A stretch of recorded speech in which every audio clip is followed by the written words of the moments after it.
Pertama sebelumnya kita telah membahas organ tumbuhan berupa akar, batang, dan daun. Kali ini kita akan lanjutkan materi kita tentang bunga, buah, dan biji, dan kultur jaringan. Silahkan tekan tombol subscribe dan jangan lupa tekan lonceng agar Anda tidak ketinggalan bersama channel saya. Untuk organ tumbuhan yang keempat, bunga atau phloem. Bunga merupakan alat perkembangbiakan generatif pada tumbuhan Angiospermae seperti monokotil dan dikotil. Struktur bunga ataupun bagian bunga dapat berupa mahkota bunga, kelopak bunga, dasar bunga, alat kelamin seperti putik dan benang sari, kemudian ada bakal buah dan tangkai bunga. Yang pertama, mahkota bunga atau corolla merupakan bagian bunga yang berwarna-warni dan indah yang berfungsi sebagai menarik perhatian serangga. Kedua, kelopak bunga atau kaliks digunakan sebagai pelindung mahkota bunga sebelum mekar, atau biasanya dia tampak warna hijau.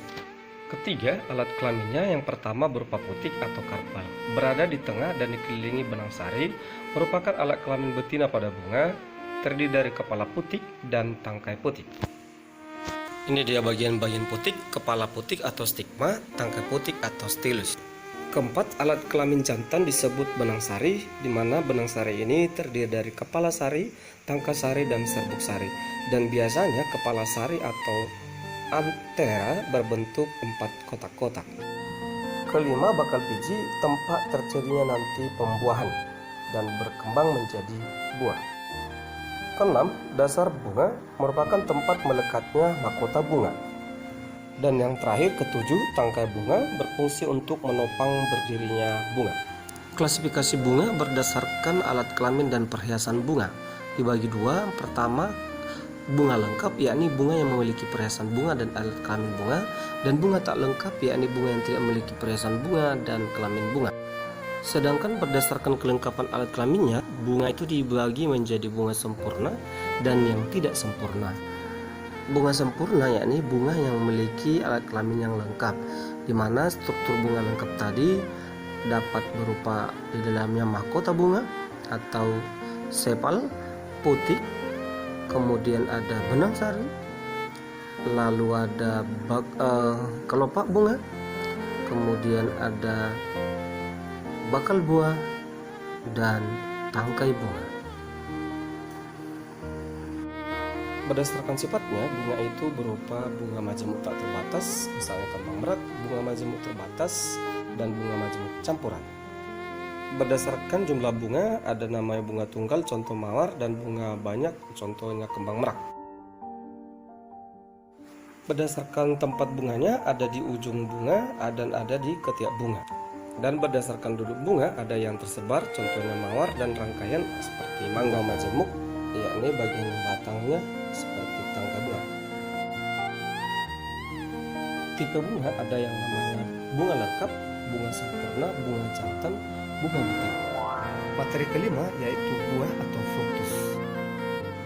Buah adalah organ tumbuhan berbunga, merupakan perkembangan lanjutan dari bakal buah dan biasanya menyimpan atau melindungi biji. Jenis buah. Jenis buah ada namanya buah sejati, yakni berkembang dari bakal buah, dan buah semu berkembang di luar bakal buah. Berdasarkan asalnya, buah itu dibagi menjadi buah tunggal terbentuk dari satu pistilium, kedua buah agregat terbentuk dari beberapa pistilium yang terpisah dalam satu bunga tunggal, dan buah majemuk terbentuk dari beberapa pistilium pada perbungaan dan biasanya bergabung bagian bunga lainnya. Penggolongan buah ada berupa buah sejati, buah yang terjadi dari satu bunga dengan satu bakal buah. Dua, buah sejati ganda terjadi dari satu bunga dengan beberapa bakal buah yang bebas satu sama lain.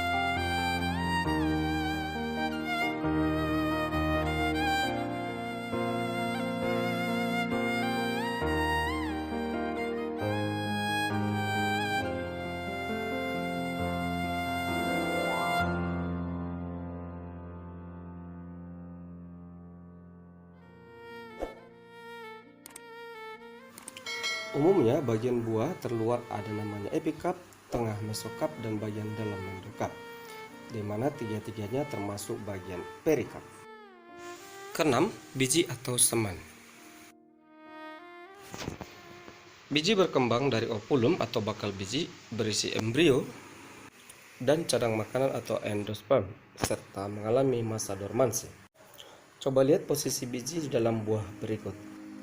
Bagian-bagian biji berupa bagian eksternal atau luar, yaitu areolus, jaringan yang berkembang permukaan biji, testa berkembang dari satu atau dua integumen, kemudian ada namanya lapisan testa tadi berupa terluar, tengah, dan dalam. Lalu rambut atau sayap-sayap seperti mikrofil, hilum, dan rapel. Sedangkan bagian internal atau bagian dalamnya berupa endosperm. Endosperm atau bagian cadang makanan berupa lapisan aileron berupa protein dan karbohidrat. Lalu dalamnya juga ada embrio, kemudian ada kotiledon. Materi terakhir berupa kultur jaringan. Kultur jaringan dalam bahasa Inggrisnya disebut sebagai tissue culture, yakni memperbanyak tanaman dengan bagian tanaman tertentu. Kultur jaringan merupakan teknik perbanyakan tanaman dengan cara mengisolasi bagian tanaman seperti daun, mata tunas, serta menumbuhkan bagian-bagian tersebut dalam media buatan secara aseptik dan kaya nutrisi dan zat pengatur tumbuh dalam wadah tertutup dan tembus cahaya sehingga bagian tanaman dapat memperbanyak diri dan bergenerasi menjadi tanaman yang lengkap. Dan tumbuhan bersifat totipotensi, artinya kemampuan dari sebuah sel dapat tumbuh dan berkembang menjadi tanaman baru jika distimulasi dengan benar. Adapun tujuan kultur jaringan yang pertama untuk perbanyakan tanaman, transformasi genetik, perbaikan sifat tanaman, produksi senyawa metabolik sekunder, produksi tanaman yang bebas penyakit, dan penyimpanan plasma nukma tanaman.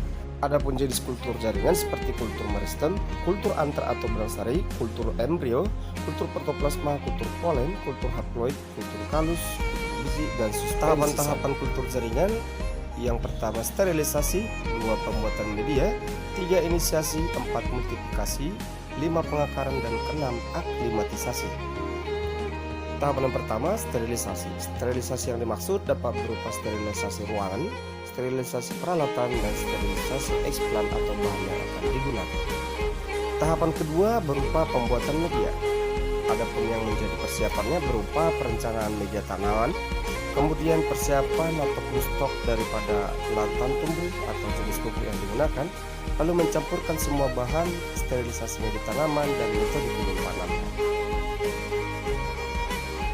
Tahapan ketiga inisiasi, yakni pengambilan eksplan dari bagian tanaman yang akan dipupuk. Perhatikan, eksplan merupakan objek atau sayatan daripada jaringan yang digunakan. Keempat, multiplikasi, kegiatan memperbanyakkan calon tanaman atau kalus untuk menanam eksplan. Kelima, pengakaran, tujuannya adalah untuk membentuk akar dan pucuk tanaman yang cukup kuat. Dan terakhir, aklimatisasi, yakni proses pengkondisian plantet atau tanaman baru dari kondisi in vitro ke kondisi ex vitro. Dia tidak bisa langsung ditanam ke tanah bebas. Adapun kelebihan kultur jaringan yang pertama, faktor perbanyakan tanamannya tinggi, tidak bergantung pada musim, bahan tanaman sedikit sehingga tidak merusak pohon induk, tanaman yang dihasilkan bebas penyakit, dan tidak membutuhkan tempat yang sangat luas. Selain kelebihan tentu punya kekurangan. Kekurangan kultur jaringan yang pertama, bibit hasil kultur dia itu rentan terhadap penyakit apabila langsung tanam baru. Bagi orang tertentu, cara ini merupakan cara yang sangat mahal ataupun sulit, membutuhkan modal investasi yang sangat besar, diperlukan persiapan sumber daya manusia yang handal dan terampil. Produk kultur jaringan akarnya kurang kokoh.